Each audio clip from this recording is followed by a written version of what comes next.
শুধু গান নয়, গানের গল্প। সে ডানা মেলে উড়ে যায় অল্প অল্প একদিন, প্রতিদিন একদিন প্রতিদিন।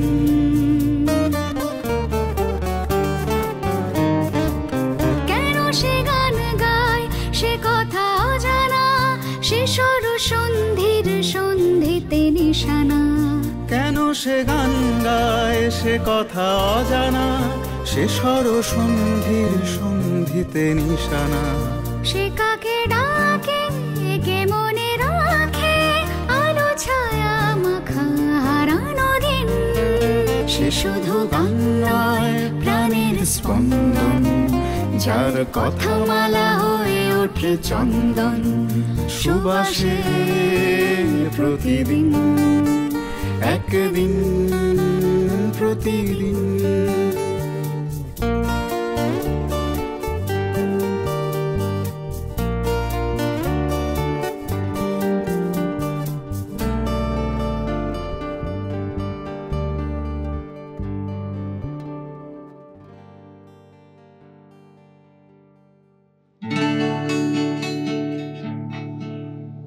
কে আপন কে পর, কোথায় যে ঘর সবার। উড়ে উড়ে যাই ফিরে আসি আবার। ফেরারি আমি দুডানায় ভাঙি ঝড়, দু চোখে তবু আলো খুঁজে নেবে ঘর। আমার কেন জানি না মনে হয় যখনই লোকসঙ্গীতের প্রসঙ্গ আসে, লোকগীতির প্রসঙ্গ আসে বা ফোকের প্রসঙ্গ আসে, যেহেতু দেশ এবং বিদেশ তাই ফোকটাও ব্যবহার করলাম, তখন মনে হয় সবাই যেন একটা পরিযায়ী পাখির মতো, তাদের একটাই আকাশ, সেই একটাই আকাশে আমরা ভেসে ভেসে চলেছি।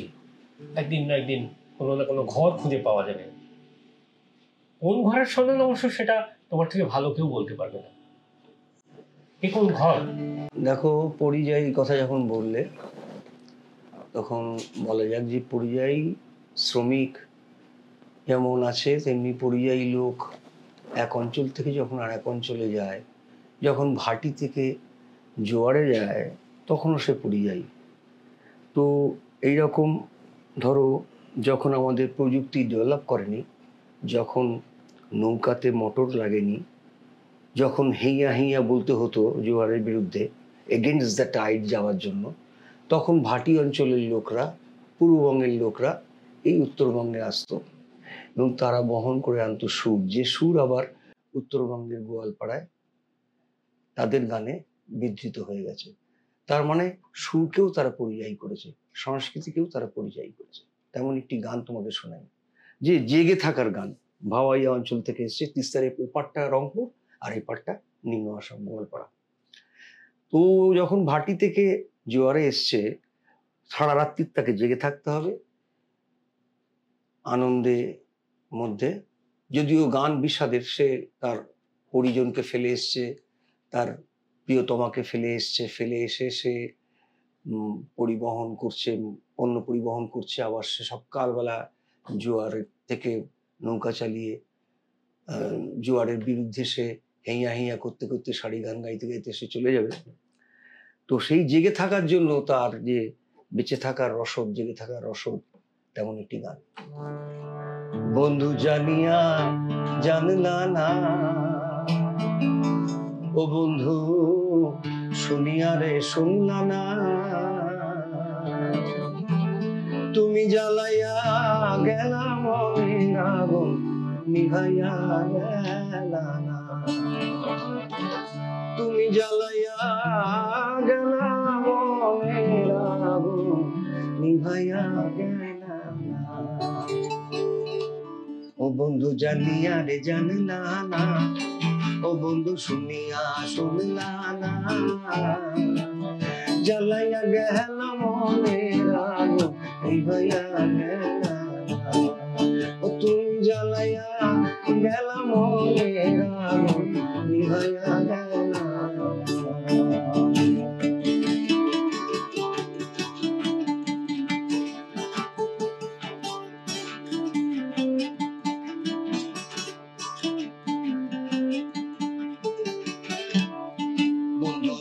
রসের ব্যাপারী, ও বন্ধু রসের ব্যাপারী, ঘাটে ঘাটে লাগাইয়া ডিঙা সাজো প্রেমের কারবারি, বন্ধু রসের ব্যাপারী, বন্ধু রসের ব্যাপারী,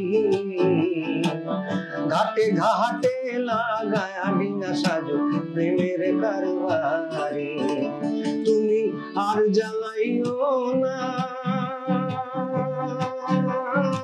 মন যে মানে না, আর জ্বালাইও না মন যে মানে না, জ্বালাইয়া গেলা মনের আগুন নিভাইয়া গেলা, তুমি জ্বালাইয়া গেলা মনের আগুন নিভাইয়া গেলা। এই গান যখন আবার গোয়ালপাড়ায় আসলো তখন প্রতিমা পান্ডে বড়ুয়া তার এই চলন থাকলেও কিন্তু স্ট্যাকোটা হয়ে গেল।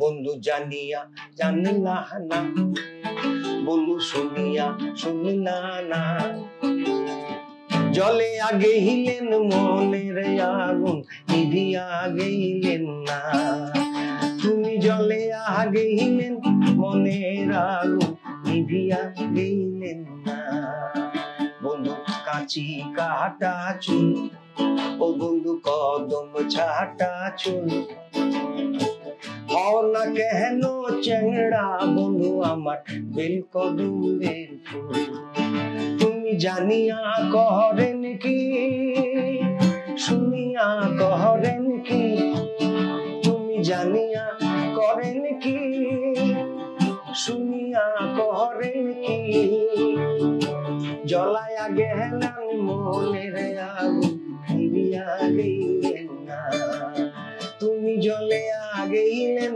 মনের আগুন নিভিয়া গেলেন না। সুরেরও পরিযায়ী হয়। হ্যাঁ, সে তো মানে ঠিক এই মুহূর্তে না বসলে হয়তো এই যাত্রাটা এত সহজভাবে বোঝা যেত না। যত সহজ আমরা ভাবছি তত সহজ তো নয়, খুব সহজ যাত্রা ছিল না। কিন্তু চলতে চলতে সে গানের ফাঁদেই আটকা পড়তে হলো। যে ফোন দিয়ে আটছিল না, হয়তো আমার গানই ফোন দিয়ে আটছিল যে না একে রাখতে হবে, একে রাখতে হবে, ভাগ্যিস রাখছিল। গান বাজনা মানে ফলিত যে অ্যাপ্লাইড যে সমস্ত আর্ট রয়েছে, নাটক, এগুলোকে বলো, এগুলোর জার্নিতে না প্রচুর অপমান, প্রচুর লড়াই, প্রচুর গ্লানি বহন করে করে চলতে হয়।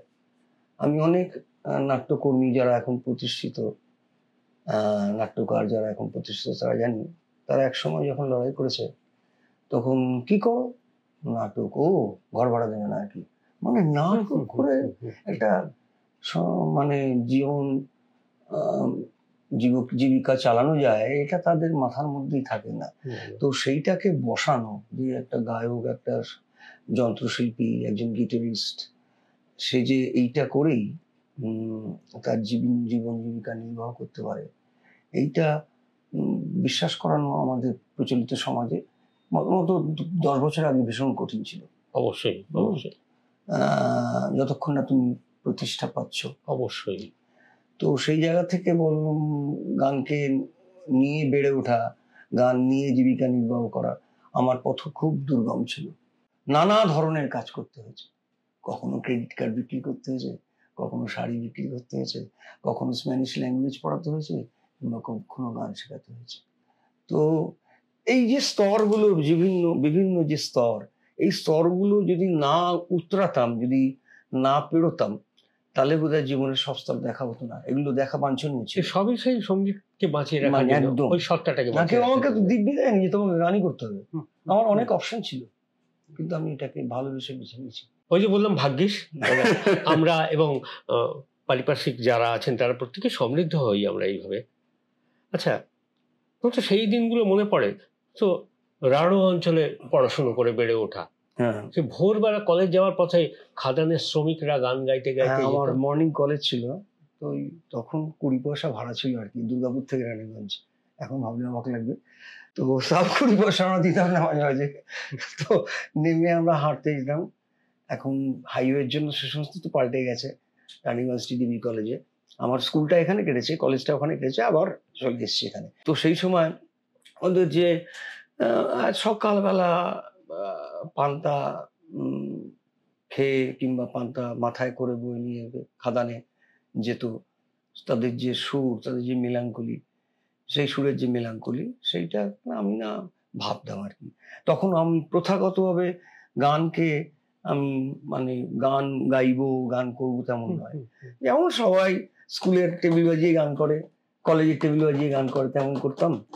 আর ওদের শুনে আগ্রহ বাড়লো তখন থেকে আর কি, যখন শুনলাম যে আলামে রাঙা আলামে রাঙা আলামে আতুরূপে আনে নে আনে নে রা রা রা রা রা, এরকম গান গাইতে গাইতে তারা যাচ্ছে, যে এটার মধ্যে মনোটনি আছে, কিন্তু দ্যাট মনোটনি ইজ বিউটি। তো সেখানে আমার তখন 75 সালে ঘটে যাওয়া একটা হলিউডকাস্ট বলতে পারো, চাষনালা। সেই চাষনালার একটা কবিতা পেলাম, রাঢ় অঞ্চলের কবি অরুণ চট্টোপাধ্যায়, তার কবিতায় আমি প্রথম সুর করলাম, দেখলাম যে সেটা সবাই গ্রহণ করলো। গান গানটি গান গানটি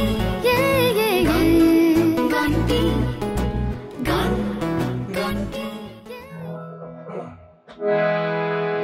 বিজয়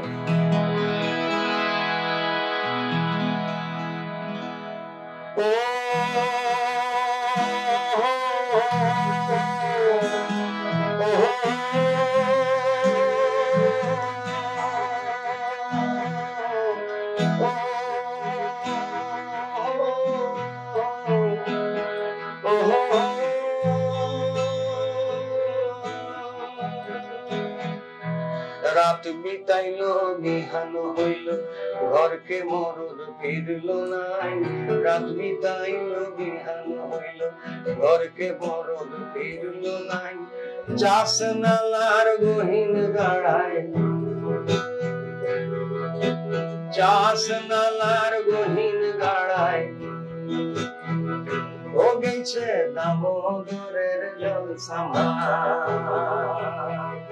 ও গেছে দামোদরের জল সামার। এই বাবা দামোদর তোমার পায়ে হাজার ঘর, এই বাবা দামোদর তোমার পায়ে হাজার ঘর।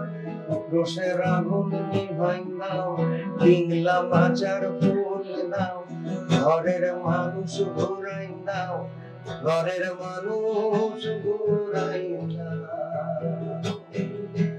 ঘরের মানুষ ঘুরাই দাও, ঘরের মানুষ ঘুরাই দাও। এই গানটাতেও যে প্যাথোস এসছে, যে মনোটনি আছে, সেই মনোটনিটা কিন্তু তার ঘরের মানুষকে ফিরিয়ে দেওয়ার জন্য খনি শ্রমিক যে এত এত শয়ে শয়ে খনি শ্রমিক যে ডুবে মারা গেছে, তাদেরকে তার ফিরে আসা আকুতি এই কবিতায় বেরিয়েছিল। এটা আমি সুর করেছিলাম, আমার জীবনের প্রথম সুর। এবং তার অনুপ্রেরণা ওই যে সকালবেলা কলেজ যেতাম তাদের সুরকে নিয়ে, এই অবচেতনে আনকনসিয়াসলি কাজ করছে। কি অদ্ভুত না, যে দামোদরের কাছে প্রার্থনা করছে মানুষগুলো, আর গানের মধ্যে দিয়ে তার সেই রিফ্লেকশন হচ্ছে, যেটা আমরা খুব শহুরে ভাবে কিন্তু বুঝতে পারি না, তার মধ্যে প্রচুর অর্নামেন্টেশন চলে আসে।